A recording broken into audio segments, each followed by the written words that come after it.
Hey everybody, welcome back. This is Ty and Serena, Climate High Tree Experts. We are the Climate High crew. I thought it would be a great opportunity to just talk about like more of the human side of what we do. We could talk all day about biology and the different things that we look at in soil and stuff like that. But I think especially from a homeowner's view, they can see us from afar doing what we're doing and be like, oh yeah, look at them. They have ropes or they're cutting this tree down but from our side, it's very complicated. And Serena can speak on this too, with rigging and physics, especially. So there's physics with the tree that's itself, and then there's physics with a system that we introduce to that tree for a certain purpose. We're on a job right now where we're dealing with a lot of really tall, dead trees. And so just being able to manage that stress, I mean, obviously you have to know what you're looking at in order to be stressed about it, kind of. And then as a team, building that culture around how we can kind of control that stress and lean on each other, and know that we each kind of have a role and how each role is important, just as important as the next. And would you say my role is the bubbly one? Yeah, Serena's the bubbly one, and really brings a lot of life to the crew, and helps invigorate the culture of Climate High for sure. Where I'm most of the time very just factual, straight to the point. This is what we're doing. Got any questions? Yeah, I'm definitely the one. Because I think culture is important and having a good time, right? Like we've probably seen all the videos where it's like you get paid the same amount to be at work. So why be in a bad mood when you can be in a good mood type of thing? But I'm definitely the person that's like, what's your favorite soup? Or no, it wasn't that. It was, if you could be a soup, what would you be? And what did you say? Well, let's just be honest, he gave a little bit of an eye roll, but because I do it a lot. But what soup did you give? I think it was clam chowder. It was clam chowder at first, and then you changed it. Did I? Yeah. Huh. What was it? It was like some sort of Italian soup or something, or honestly don't remember. I don't know. I'd be clam chowder, just so you know. Clam chowder is really good. But I think it's important to, what we do is hard, gosh, what is it? 1% of people do what we do. Or less. And it's hard and it's extremely dangerous. So keeping all of that in mind, having a great place to go to and like at work and being able to just have the happiness there, the joy, being able to rely on the teammates, that's so important. And so I'd say that's definitely part of my role, if not just naturally who I am, just, let's have fun with it. Let's have a good time. And there are times where we have to be in the serious mode and we have to focus, but there are other times where, we could be dancing around or laughing. I wouldn't say goofing off, but bringing that bright energy. And that's really important to keep our day-to-day from not having this daunting of like, okay, it's hard work, it's dangerous. It's, we get to go and hang out with our buddies and have a good time and do what we love and be passionate about it. So. Yeah. And, you do very well at kind of taming that mental load that we carry with us, whether it's with rigging or climbing. I mean, a lot of what we do is really high consequence. And so it's really easy to get overly stressed. And when you're stressed and you have kind of decision fatigue, that's when complacency happens. That's where mistakes are made. Yeah. And so it's important to keep it lively and fun. And, there's a place for that. And,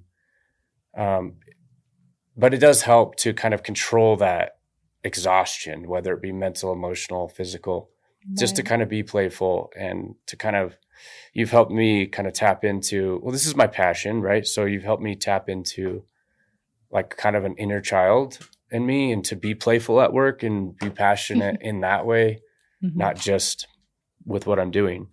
And so, physical exhaustion, especially in the summer, is really hard. Oh, yeah. And the first few weeks of the hottest part of the year is just brutal for anybody that works outside. But it's also really easy to have a short trigger or a short temper.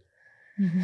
But we're a team. And so, if I say something that's really stern and strict, it's going to affect everybody.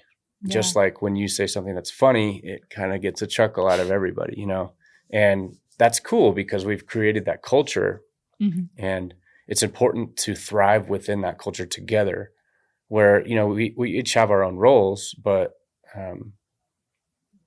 just like with a tree and the soil, with the weather, it's all symbiotic relationship. Right. So from the human side, and us, we'll go work a 12-hour day and then go home and work 4 or 5 more hours and then just to get up to do it again. And we'll do it all week. And, burnout is real and burnout is dangerous. Yeah. And, so managing that in itself is a hard lesson on top of all the things that we have to be really good at as professionals. Mm-hmm. I'm not the most personable person all the time. So meeting with clients, it's not always easy for me to do. Right. Where like when you come with me to meet clients, it's often a lot easier because you can relate to them in a way that I can't, and vice versa. Yeah. Well, you have a lot on your shoulders. I mean, you're the owner of Climate High, you're an entrepreneur, right? And you're managing all these things. And especially when we're on high risk jobs, I mean, your mental capacity is probably drained at the end of the week. And so, but, then we have maybe 2 days off without trying to do things around the house or, all the errands that we have to run. And then we go right back into it. And it could be another high risk job. With high risk jobs, there's no real room for mistakes or anything to happen. So it's like you always have to be on. And so I think it's important that, there's consequences to everything, whether it's good or bad. So, going in with, like for me, going in with that happy go-getter vibe and silly and stuff like that, it's the consequence that I'm bringing out of like, all right, smiles at work. We're feeling good. We're bringing a little light back into us because we're out in 95-degree heat right now, at least until we hit the hundreds. And, we're on a high risk job where we're calculating everything. And, here are all the targets that we have to avoid. I mean, there's so much that goes into it. And so having that like just moment to kind of breathe and be like, yeah, what soup am I? Yeah. It helps a little bit. And it might seem childish or, immature, but it really does help to kind of break, while we're in the cycle, break it up a little bit. Because there is so much. I mean, there's so much that we do, so much that you do. And so for me, one of my roles is, how do I help in that way? What can I take off your plate or, assist you with to make it just a little bit better? Because what we do can cause burnout real quick. And I think that's where a lot of people get the misconception of, well, maybe I shouldn't say blue collar in general, but, tree workers, there maybe isn't the best reputation that, tree workers do have. And, we've gotten some shocked faces when they've met us, for sure. Of our demeanor and just how we represent ourselves. Yeah. And so, I mean, trying to combat that. Yeah, well, and,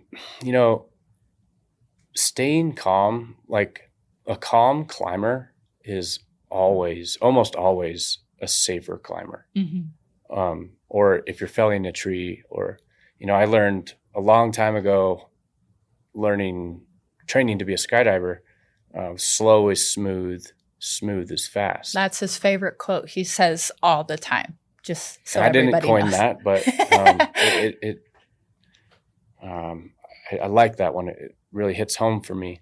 And so we're on this job right now where we're felling big trees on a cliff, and we have to fell them back up the cliff so we don't have to retrieve them 20, 30 feet down the cliff.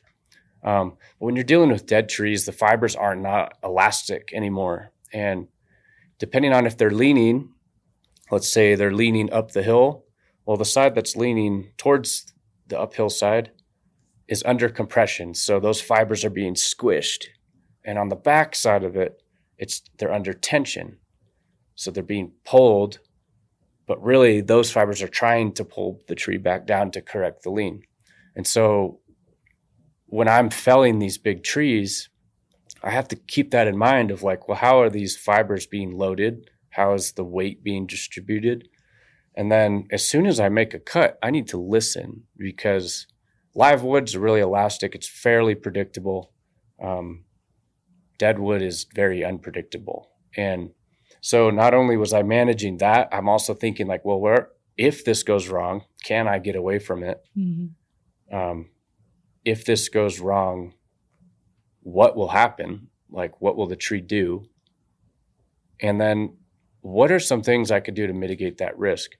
And what is Serena doing? And what is the other crew members that we have? What are their roles in this situation with this one tree that we're trying to get down safely? And so that's a lot of psychology of like understanding what each person's seeing and how their perspective is on that situation. And that's why culture and understanding teamwork and understanding our team so well is really important, because I could look at you and know that you're looking at me and you know what I'm seeing, at least for the most part. And I know that what you're handling, you've got. And so that trust is huge as far as exhaustion, fatigue, decision-making, feeling pressured, being able to stay calm. You're not really a what if type of person, but you are, not in a bad way, an overthinker. But it's because of the job that you're doing. You have to overthink. So naturally, when you're on the job, doesn't matter what job, you become the what if person. Like, what if this happens? What if this happens, good or bad? And that's stressful. I mean, naturally, I'm a what if person. So I can, it's a lot on my shoulders. But for you and for us, when we're at work, we all have to turn into the what if person. Like, okay. And then not even the what if person, but what's our plan B, C, D, all the way down the list? We need to have a plan for everything and be able to execute it like that. There is no, well, give me 30 to 45 seconds. It's like, no, it's go time, because who knows what that consequence could be, Could it be us, a life in danger, or something a little bit less of like, I mean, maybe not less to a homeowner, but, a water line underneath, if we're felling a tree or we're dropping limbs because we think this area is safe. Well, did we do our homework? And, is there a water line there? That could be detrimental to the homeowner. And then that falls back on us. No, thank you. Yeah. Liability is huge. Yeah. And it's important to remember that our clients don't think the way that we do. And so they could see something that we're doing that's totally controlled, well thought out, but to them it looks extremely terrifying. And they're worried about us the whole time, not only us and our safety, but their property. And so, we manage what we're doing, but I especially have to manage them and make sure that they feel like, well, you've hired us to do this extremely hard job. Relax, we've got it. Right. Instead of asking all these questions and being in our way because they're unsure and seeing a piece zip line across their property and they freak out. Big limb. Or you fell a tree and a big piece goes flying, that happens, stuff like that happens. And so premeditation is important. And it's also really important to be able to work together in a way that we can pause and be like, hey, look, I need to brush up on this one thing real quick just to make sure that I'm going to do it right. I need 10 minutes. Okay, no problem. And then just to know that like, you're going to go take care of that. And while you're doing that, I have all these other things I can do, and that's just being efficient, but that's also reinforcing the team mentality in the culture that we have to support each other. Yeah. And then just knowing that when you come back, now you've got it. Now the trust and the value of that has gone up between us. And now then we can step in and now it's go time. Now we've got a plan. You know what you're doing. I know what I'm doing.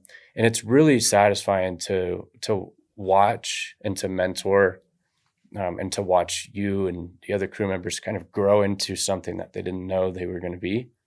And For sure. and to like be able to take charge in that, we can walk onto a job site and you kind of already know what your role is going to be based on what the job is. And I already know what your role is going to be. And so that kind of helps like delineate what I'm approaching, what you're approaching. And you and I, in personality are, especially at work, pretty different, but it works so well. Because I can bring you like hard structured focus and you can bring me like, hey man, lighten up a little bit. Let's have a laugh. Let's take a break. Here's some water. Yeah. And so it's just cool to talk about because, there's the guy over there with the chainsaw. Look at him. But yeah, like I put a lot of work into this chainsaw to make sure that it runs the way that I need it to run so that my mental space is calculated and predictable because I'm doing something that could potentially kill me. And now I'm also relying on you to have built this system as a backup for my safety. And I need to know that you got it, just like I need to know that my saw is going to cut the way I need it to. And then, the next person over here is going to be looking at you, watching me for cues to know what they're doing. And man, at the end of the day, it's a lot. And we don't always realize until like the end of the week, month, year that we've just been doing this and been on the grind. Yeah. And it's really easy to do that for years. And then, we feel so accomplished and we are, but it's easy to like mislead ourselves because we're actually way more fatigued than we think. Well, I'd say that, it's easy to lose yourself in your work, right? Yeah. Especially when you love what you do. And we love what we do. I mean, we sleep, breathe, bleed it, laugh about it. Yeah. And, it almost feels good to be like, yeah, I'm lost in my work. But sometimes it does get to a point where it's like for our own benefit, so we can come back that 100% person that, these clients have hired, this business, and be on point. Sometimes we do have to take a step back and breathe a little bit. And for our team, I would say we have such a great dynamic. Like we know everybody, the ins and outs, my strengths and weaknesses. I know yours. And everybody that's on the team, we know when somebody's, either having the best day ever and they're on cloud 9 or something might be up. And it's not like we're going to sit in there and question them of like, what happened today? Tell me everything. It's more of like, okay, I'm going to go be here for you for a little bit. Or we follow up with, have you had water? Have you eaten today? Because that's so important. We need to take care of ourselves and, show up in the best way possible for, the trees, ourselves, and the clients, is be on top of that. And, I think that, like I said, our team, I think this is what makes us unique versus maybe some other teams or corporate groups is for us, like our team is so unique and we're so special and we each have our own little quirks and strengths and weaknesses and we're able to feed off of it. Like you and I, for instance, like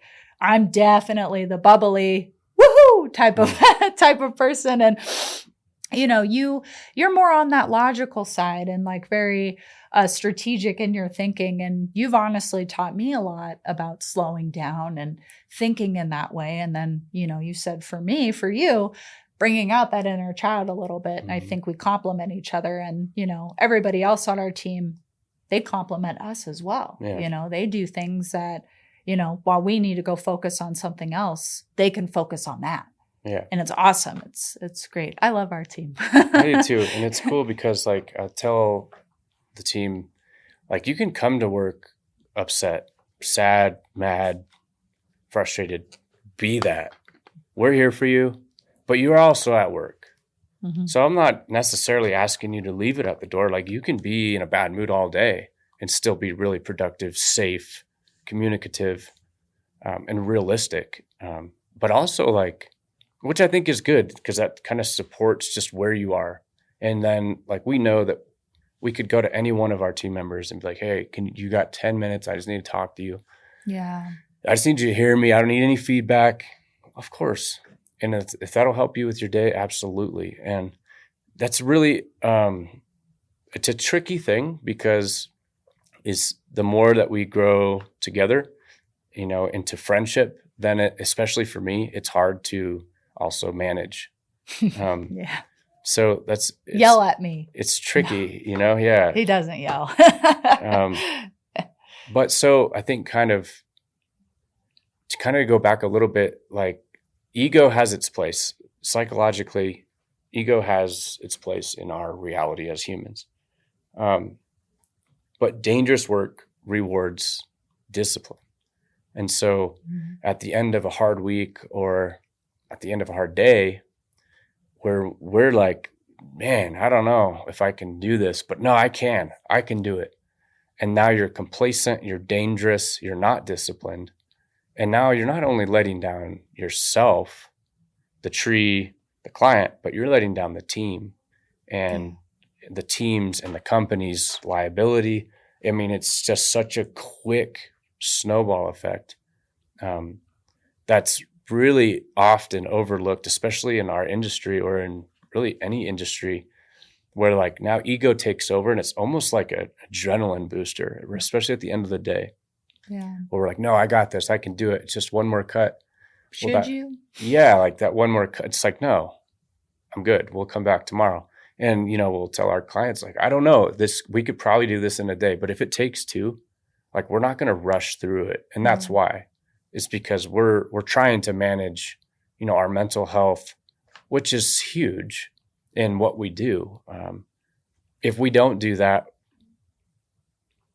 it'd be bad. It'd be a bad idea to hire a crew, whether you knew it or not, or to work within a crew that didn't at least try to keep themselves in check and to keep each other held accountable. I think that's what a good team is. And this is really hard for me to have. It's something that I struggle with is I believe that a team is only a team if the crew can operate without me there. I'm the owner, but it's really hard for me to give up that control. And not that I don't believe in our team, because I do, but personally, that's almost as hard for me to do mentally and emotionally as it is to be there on a really hard day. Yeah, I saw you this morning. We're leaving and because, we had things to do today off-site and Ty was leaving the job site and he kept going back and checking little things of like, do they have this? Let me find a reason to go talk to this crew member. He would walk back to his truck and then walk right back and find the little things. And I just kind of stood there and was like, okay, we're, it's your baby and we love what we do, right? Like I feel guilty when I don't go to work, and I'm doing work at home, but I'm guilty because I'm like, I should be right there with them. And I love what I do. But, there's other things that I need to understand that are a priority in my life and for the business for Climate High. But yeah, sorry, I had to call you out a little. No, yeah, you're right. You're definitely right. I did do that. And it's hard not to. And I do believe in our crew. And, right before this, I checked in and everything was great, Happy vibes. And I know that it would be. It's a personal feat that I think is interesting because it's a good challenge for me. And again, I know that I'm supported by the team in that. And they want to support me in that also by being like, no, we got this. You're good. Like you can be away for the day. We can handle this. And I think that's where some crews that I've seen or in multiple industries lack. Is like there's always has to be a leader there, where like the cohesion isn't the same if the leader's not there, which I think is that works to a point, right? But it works really well if anyone at any time could be like, I got this. Like, I'm going to stand over here and just kind of orchestrate for a minute while that person over there's doing their thing. And then once they're done, they can. And it's just kind of this relationship, and it's an unspoken language kind of, where that's what a good team is, in my opinion. It's empowering. And, you've told me and our whole crew and clients, like, Climate High is a lifestyle. And, you preach that into the day to day, and we all live it. And I think everybody just, with supporting each other, we're supporting the dream of Climate High and what we do, and what it does for us too. And, that's what I think about when you say that, is like, this is a lifestyle, and we care, and everybody on the team cares. And I think they get excited sometimes when the leader, you, aren't there, because that's their moment to just be like, I'm going to knock this out of the park and just be a badass right now. And not saying that they don't do that when you're there. Everybody on the crew does. I mean, we have such a unique, fascinating, awesome crew. But when you're not there, it's like they just get in the zone and they're like, I know what I'm doing, and I'm going to knock it out. And then I'm going to send a pic to Ty and be like, see? Look how good it is. And that's awesome for you too, and for me as well, being a part of it. And so, yeah. Well, it's just funny because I overthink, like you said, and most of the time I don't need to. And being friends with the crew members outside of work also brings like a different kind of relationship to work, where we can rely on each other in a fun way. Yeah. Where like you're really good at it. Like if we're like stoic that day and you ask a weird question and we're like, wait, I don't want to answer that. But you're like, no, come on, what would it be? That just kind of brings us out of it. That's a huge part of team building in psychology, sociology, that a lot of companies don't use. They don't care enough, that I've seen. Not just in our industry, but just in general. And so I've worked really hard on, and I've let people go that just didn't fit that, because I want Climate High to be something, we're doing this for something bigger than ourselves, whether it be just for you or just for the trees or just for the clients. It's not just for me to make a living. And if we all live inside that lifestyle and that mindset together, I mean, there are no limits to what we can do. And I think that's what sets us apart from, we already say there's a difference between tree trimmers and arborists, but then also what sets us apart is Climate High versus other companies in the area. And I think that's exactly it, is, we are really deep individuals. The entire team is, and we take the time to everything that we've talked about to, really take into consideration. And the lifestyle is the biggest thing. On a job site, if somebody hires us, they'll never hear us yell. They'll never see what I would call the ugly side of things. They're going to see, the good side, which 90% of the time it's there. But, if somebody's having an off day, we are there to support them and lift that person up. And be that extra 10% to get them to 100, right? Yeah. And so I think that's just what makes us so unique, is that, we're not only arborists and, we have quality craft, we're also human, and we're real and, personable and loud sometimes. Yeah. Yeah. That's true. Yeah. And that's a hard thing to remember all the time, is that we are human, working with other humans. And we're also working with trees, which are living systems. And so to not overcomplicate things sometimes is just the key. Like, just kind of try to relax into this. And a lot of times it's just like taking a deep breath, especially for me. Like skydiving for me was my zen. Rock climbing was my zen. Climbing a big scary tree, I dial in. Outside of that, it's more like noise.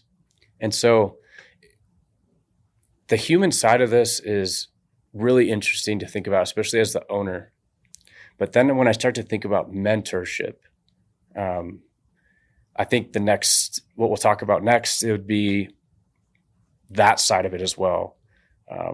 what makes a good mentor, what makes a good leader. And also I'll have my cousin, he's coming to visit for the month of June, and he's going to dabble in this and just see how he likes it, learn the trade, see what we do. He's going to live with me. I'm so excited. Yeah. So it'll be a good episode to fall back on with that new experience that I haven't had yet in that sense. We haven't had that at all. Yeah. It'll be a learning curve, but a great opportunity for all of us. Yeah. So, yeah, I'm excited. Yeah, I'm excited too. So tune in for that one. Yeah, that's it for today.